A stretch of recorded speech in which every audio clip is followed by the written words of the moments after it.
For more on the significance of the visit, we get two views. Cheng Li is Director of Research at the China Center at the Brookings Institution. He's written extensively about China's leaders, born and raised in Shanghai. He's now a U.S. citizen. And Michael Pillsbury is a longtime consultant to the Defense Department focusing on China. He also served in the Reagan administration. Welcome to you both. Cheng Li, tell us, what do we need to know about this man who is likely to be China's next leader? Well, he is a man of contradictions. This can be found in his background, in his policy, and in his attitude towards the United States. In terms of his background, he comes from a very prominent leadership family. We call him princeling, or we can call red nobility. This is a very privileged life.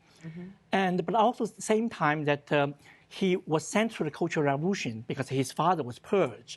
So at the age of 15, he was sent to the remote area, very poor, primitive area, to work as a farmer for 6 years. So that experience taught him a lot of things: humility, adaptability, and etc. He thought this was his defining formative experience.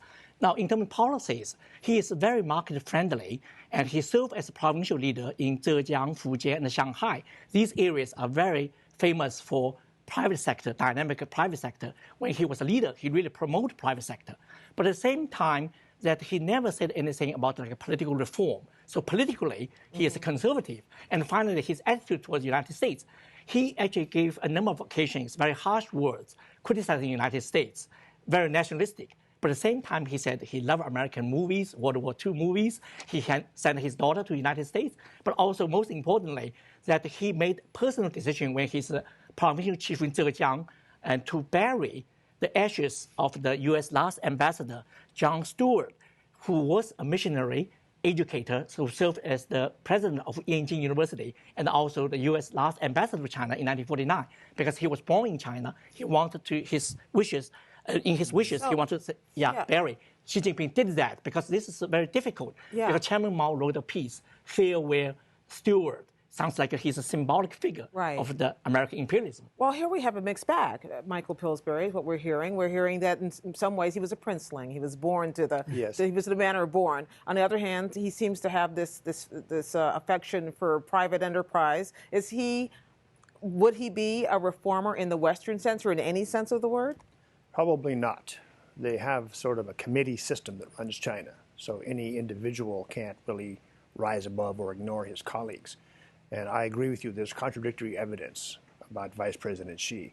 And in their system, it's quite the opposite of our Republican primary, where each person can attack the other's views and go over their record. He can't do that in China. He's got to lie low for 1 year now and make sure that his transition is successful. In the past 3 times, the person in his position as the chosen successor has been killed or purged because of things that happened in the run-up to the succession. So this is not the time that we can get a good feel for what Xi's exact views are. He looks almost too good to be true. Well, he's coming here to the United States, following in the footsteps of Hu Jintao, who did the same thing and met with the United States president before he became president. And today, in his meetings with Joe Biden and with Barack Obama, he used words like consensus and candid and constructive dialogue. We've heard that before. What does that tell us about what he came here to accomplish? Well, these kind of polite comments in public are not any indication of what's actually going on or what his true views are. Behind the scenes, there's quite a bit of trouble in U.S.-China relations. Things are better than 10 years ago. I remember very well when Hu Jintao came here, came to the Pentagon. It's only a year before that they had held our P-3 aircrew basically hostage, and then gave us a bill for $1 million for the food and hotel room of the crew. It's quite outrageous. Now that hasn't happened. Now the problems involve Tibet, human rights. The Nobel Peace Prize winner, like President Obama, got the same Peace Prize, being in jail as we sit here. There's a long list of 10 or 12 items. Currency manipulation, the veto against the Syria resolution in the United States. Well, all these problems are real, but I will not get any conclusion about him and his political views, but because it's too early. Because he will be forced to do a lot of things because the environment, both domestically and internationally, change. And if he's a smart leader, he will seize the moment, seize the opportunity to do the right things on the right side of history. Now, he said all the right terms during his meetings. Right. Talk about mutual benefits, talk about mutual respect, at least maybe even mutual trust.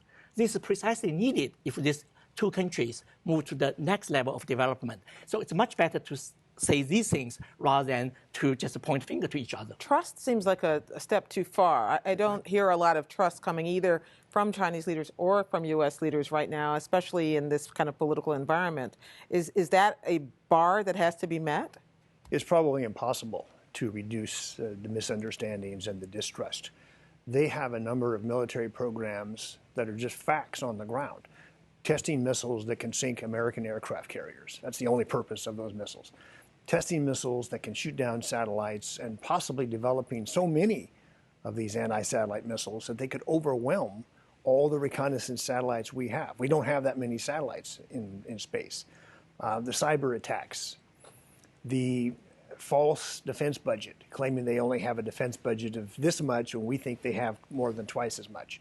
So these are not matters that polite conversation or saying, gee, I agree with you, help to resolve. They're facts on the ground. The Dalai Lama being excluded from dialogue. There's no middle ground on that one. I agree. Ultimately, if you really want to build trust, China needs to change.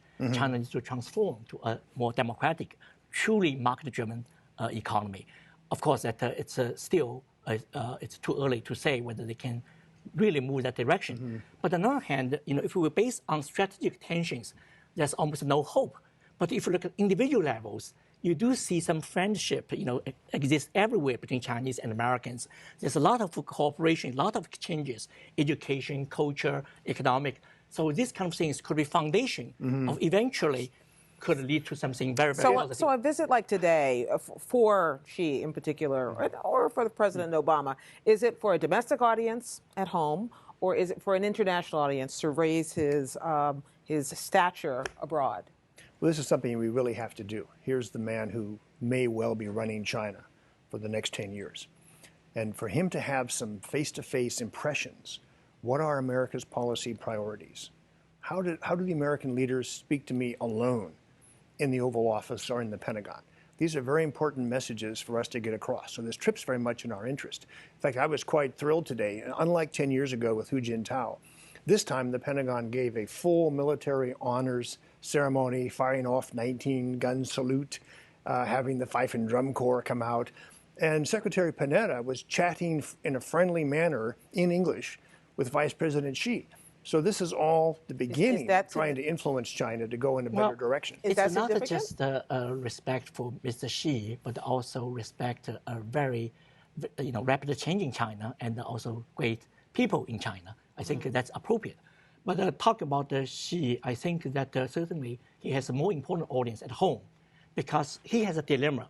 If he perceived as the unnecessary confrontational or not like a statesman or global leader, that will hurt him.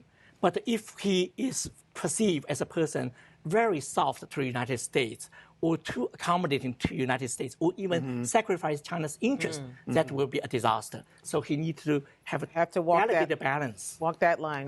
So far, he's doing well. We're going to have to leave it there. There were no bows today. Neither one bowed to the other. That's probably a good thing. Cheng Li, Michael Pillsbury, thank you both very much. Thank you.